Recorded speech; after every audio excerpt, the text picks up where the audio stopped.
Good morning. Welcome, everybody. Galatians, please. The book of Galatians. We have the first lesson that we're covering today. This is the book that we're using online. If you guys want it and you're local, please come. We have a couple of extra copies available still.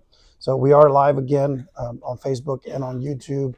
So for those in attendance, if you want to be on camera, take a seat. Come join me. That's why you're up there by yourself. That's why I'm up here by myself. No, we got I think Pam will be on screen this morning. Pam brushed her hair, so you're good to go. And Pete, you didn't trade with Pam today, so welcome everybody. We're gonna continue in Galatians now. We have several moving parts. We have the screen behind me that is mirroring my iPad, and that is going to be on live as well. In a minute, it'll be picture in picture, so you'll have top right or bottom. You'll have the picture of in here, and for those that are here, it'll be up on your screen here. I just want to review. Well, today's lesson is titled "Would You Rather." Would you rather? I would rather have a microphone, and I'm going to connect these speakers for next week because I can't project very well, but I'll try my best today. We'll go through that. Would you rather? What is it? What am I talking about? I'll explain that in a minute. Let's review first. Eyes on the screen. This gentleman, Dr. Robertson, concluded that 1st and 2nd Corinthians, Galatians, and Romans are all part of Pauline epistles that talk about justification by faith. So as we read through Galatians, Romans is going to come to mind, perhaps 1st and 2nd Corinthians as well, because they have similar topics. Now, the dates here, 50 to 52 for 1st Corinthians, 2nd Corinthians as AD 57. I'm not going to put too much stake on that. We do know they were written a long time ago in the 1st century, and we can trust them. They've been verified with other documents as well. We covered that 1st century Christianity was a blend of Jews and Gentiles, but Christ and his work is what unites us. We also talked about Galatia being modern day Turkey, and we talked about how Christians were first, believers or people of the way were first called Christian at Antioch, which happens to be in the region of southern Galatia. Any questions on that so far? Nothing. All right. We also introduced the idea of Judaizers. They were discrediting Paul. They taught that circumcision was a prerequisite. We have a couple of verses there. And they also taught that salvation was only to the Jewish community. Yes, the New Testament talks about salvation coming to the Jew first, but it also extends to the Gentile. So Judaizers, according to this theologian, were unsaved, and they were promoting legalism. All right. Lesson number 1. Would you rather? Let's get into it. Follow up. We talked about, we were wondering how many miles Paul traveled on his missionary trips. They're on your screen there. So 1,400 miles was the first go around. So Julie, you presented that to us. So that's quite extensive, 1,400 miles. Pax Romana did have better roads for them to travel, but he wasn't hopping on Southwest nor Delta airline. You made my point, especially given the mode of travel that they had. The mode of transportation. Well, they all drove Cadillacs, so it was not bad of a ride. That's long. They didn't think so. You and I. 1,400 miles on a paved road is better than 1,400 miles through the wilderness. We can agree on that. Yeah. So that was thanks to the Pax Romana, 1st century, but right before that, Rome was in command, and they paved a lot of roads and they interconnected a lot of these cities. Messianic Jews, Ms. Ross proposed that question. From what I've learned, it's just Jewish Christians that follow still their upbringing and their culture, and recognize Christ as Messiah. So that's the only thing I could come up with. All right, first assignment, you have a piece of paper before you. No notes, no help, no cheating. What is the gospel? top of your paper. Top of your paper. Those at home, think about it. We'll find ways to get creative and interact with the community online. I think we hit 1 million views last week, so so we'll figure out how to interact with 1 million people here soon. What is the gospel? We won't spend too much time on this because we have a lot to cover. No cheating, no talking yet. We'll collaborate in a minute. Just not yet. If you are as studious as I was, this answer is always an option.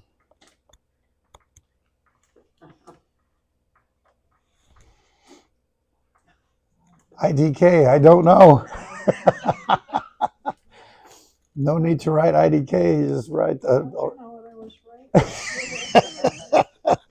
You're as studious as I was, ma'am. IDK.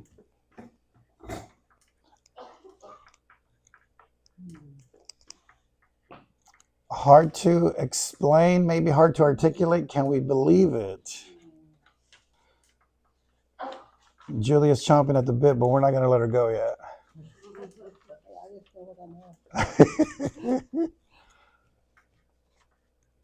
About 30 more seconds. Your definition might change by the end of the lesson. And it won't be because of me, I promise you that. I kept mine short. Oh, Pete, what you got, Pete? I like short answers. What you got? The good news of Jesus Christ. The good news of Jesus Christ. You said it. That's what I got. That's what you got as well? That's what I got. All right, that makes 2 of yous, Ms. Campbell. Same? Anyone else have similar? And if you didn't write anything, this is where you raise your hand. Anybody have similar? Jesus is the way to salvation, believe in his death and resurrection as a gift from God for our eternal life. Pam, you have been a silent scholar in our midst. We identified you last week, so this week, read that again. Believe in his death and resurrection as a gift from God for our eternal life. Good. Thank you so much. Salvation. Anyone else have something way different than that? I just started virgin birth prophecy and of the Son of God. Oh, look at you. I expect no less than that. Very good. Resurrection. Hallelujah. If you want something different, I would say it is what we are to spread. That's what we were commanded to teach and to preach and to spread. Oh, maybe you can add that to your definition now, right? So it is the good news of Christ, but then it has action, right? So there's some kinetic energy to it. All right, put that aside. Let's go to Would You Rather game. Look on the screen. Would you rather be able to talk with animals or speak all foreign languages? There's no right or wrong here. I'd like to talk to animals. That'd be scary. Yeah. Oh, you do that. Well, they talk back to you, though. That would be the difference. The cat does. If they talk back now, come see me after church, please. Would you rather win the lottery or live twice as long? You don't want to live longer? Larry wants to live it up now. I got too many people in heaven waiting for me. Let's go. Oh, wow. All right. Win the lottery instead. So we have to play. We have to tell the pastor that Julie's playing the lottery, too. Would you feel worse if no one showed up to your wedding or to your funeral? To your wedding? Well, in the present moment, Miss Campbell. Would you rather be without internet for a week? Oh, no. Or without a phone? Oh, my goodness. I lived without phone for a week. Well, this is the wrong crowd, maybe. We grew up that way. Would you rather meet George Washington or a current president? No answer to that, please. Would you rather lose your vision or your hearing? We've all lost both. What'd you say? I can't see what you wrote. Let's look for a shorter. Would you rather listen to music from the 70s or music from your... Oh, my God. As long as it's not the 80s, please. Please. No, I don't know what happened to that decade. The entire decade is terrible. 80s, 90s country is a little bit better. Yeah. Would you rather become someone else or just stay you? Would you rather be Batman or Spider-Man? Neither. Oh, this is a good one. Would you rather be stuck on a broken ski lift or a broken elevator? I've been on both stuck. The elevator I caused on my own. I wanted to see what happens if you just pry the door open. It stops. Yeah, it does. Even if you're in between floors, you can see concrete. It does stop. This is on Quizlet. This is not mine. Quizlet is public domain, so I don't know. I can't claim no rights to this. Would you rather receive cash or gifts? I can go buy what I want. Yeah. I don't like gift giving for that reason. Because I would think you would want a hunting utensil of some sort. Here is some 12-gauge shotgun shells or something. It's not what you want. Here's some socks. I don't like cash. Give me the cash. Oh, this is a good one. Would you rather go to a movie alone or a dinner alone? Movie. Definitely movie. Yeah. I don't like to eat alone. You don't like to eat alone. So we're all different. And I want to remind you, these are all subjective. There's no right or wrong. This is personal inclinations, personal preferences. And this has a point, I promise. And I hope to tie it at the end. Let's go back to our book now. Or let's go to our book. Let's open up to lesson number 1. We're going to pause the game. I've introduced what is the gospel. I promise we'll come back to that. But for now, let's go to our lesson 1. What page is that on? Somebody tell us. 9? No. Lesson.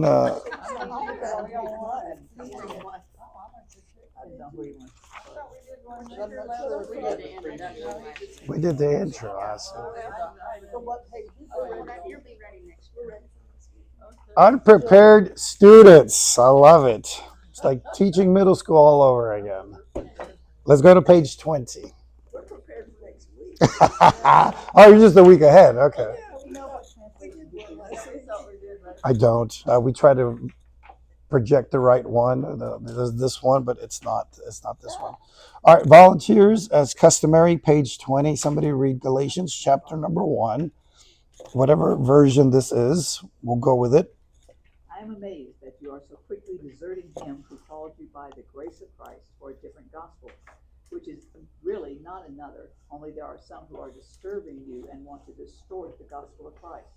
But even if we, or an angel from heaven, should preach to you a gospel contrary to what we have preached to you, he is to be accursed. As we have said before, so I say again now, if any man is preaching to you a gospel contrary to what you have received, he is to be accursed. Or am I now seeking the favor of men or of God? Or am I striving to please men? If I were still trying to please men, I would not be a bondservant of Christ. For I would have you know, brethren, that the gospel which was preached by me is not according to man. For I neither received it from man, nor was I taught it, but I received it through the revelation of Jesus Christ. Pause right there, sister. You're reading wonderfully. What's going on? Somebody summarize it for us. What page are you on? Page 20. The 20? Yeah, the Judaizers are saying they have to be circumcised, they have to eat certain things and can't eat other things. And then there are others coming in and say, oh, that's not the way to do it either. We can shave off that law or that rule, or you don't have to listen to other people. Yeah. So what's happening to the gospel? We don't know what it is. This doesn't tell us, but Paul is telling us if anybody's preaching another gospel that's contrary, disregard them. He says disturbing and distorting. Disturbing or so we have 2 descriptive words there. If we are disturbing the gospel or distorting the gospel, then it makes it a different story. Yes? Are we in agreement to that? Is this what's happening here? Anything else happening? Anything is standing out? He says those are to be accursed, so it must be pretty bad to be cursing them to saying that. Okay.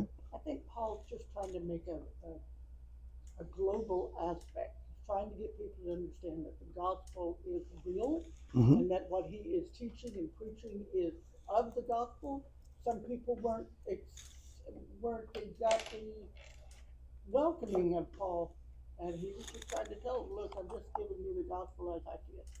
That's very good. But he says that I just left, and you have already decided that what Yes. I said is not right. Correct. Yeah. There's discrepancies between how much time has elapsed between Paul's visits and this letter. Some say it's short, some say it's a little bit longer. We don't know, because if it is longer, then it throws off the dates for other letters. But really, what we need to capitalize on is the idea that he is amazed. He's astonished. He's flabbergasted that we are now, if we are going to embody the Galatians at this point, that we are now disturbing or believing a disturbed gospel or a distorted gospel. And Paul's warning us, if Paul himself or his crew, verse 8, or an angel from heaven, then we can't even, it's not a trustworthy gospel. We're good with that so far? Nothing spectacular happening here. All right, let's keep reading here. Oh, I'm sorry. Go to verse number 10. Look at this comparison here. I'm seeking the favor of men or of God. But then he calls himself a bondservant of Christ. Isn't that interesting? He also said it was Jesus that taught him, which some way I had not heard it put quite like that. Yeah. I knew he'd gone to the desert. But Yes. Through the revelation, verse number 12, revelation of Jesus Christ. We use that as a definition of apostleship. Now, there's some churches that preach that they're currently apostles. You see them advertised on television, different churches.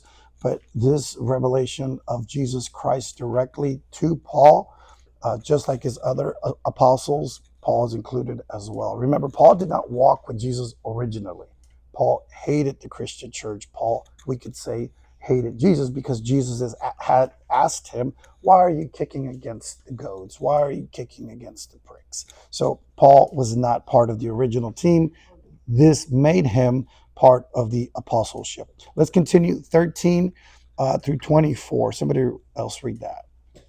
For you have heard of my former manner of life in Judaism, how I used to persecute the church of God beyond measure and tried to destroy it. And I was advancing in Judaism beyond many of my contemporaries among my countrymen, being more extremely zealous for my ancestral traditions. But when God, who had sent me apart even from my mother's womb and called me through his grace, was pleased to reveal his Son in me so that I might preach him among the Gentiles, I did not immediately consult with flesh and blood, nor did I go to Jerusalem to those who were apostles before me. But I went away to Arabia and returned once more to Damascus. Then 3 years later I went up to Jerusalem to become acquainted with Cephas and stayed with him 15 days. But I did not see any other of the apostles except James, the Lord's brother. Now in what I am writing to you, I assure you before God that I am not lying. Then I went into the regions of Syria and Cilicia. I was still unknown by sight to the churches of Judea, which were in faith, which he once tried to destroy. And they were glorifying God because of me. Excellent. Thank you so much. Summary. Well, he says that he was kind of locked into his own Jewish traditions and stuff, Very good. and but found out that didn't really matter. Good. Salvation. Very good. Except that he had such a tradition in the Jewish, he was a law, like a male, he was taught all of the tradition of the Jews, but also he was taught prophecy. Yes. So he had to come to the knowledge that everything that he had known before was now real. Correct. Yeah. And I propose the idea of why don't all pastors, why don't we require, or the church require them to be Jewish? Wouldn't that be awesome if they were trained in Judaism before they can be pastors of a Christian church?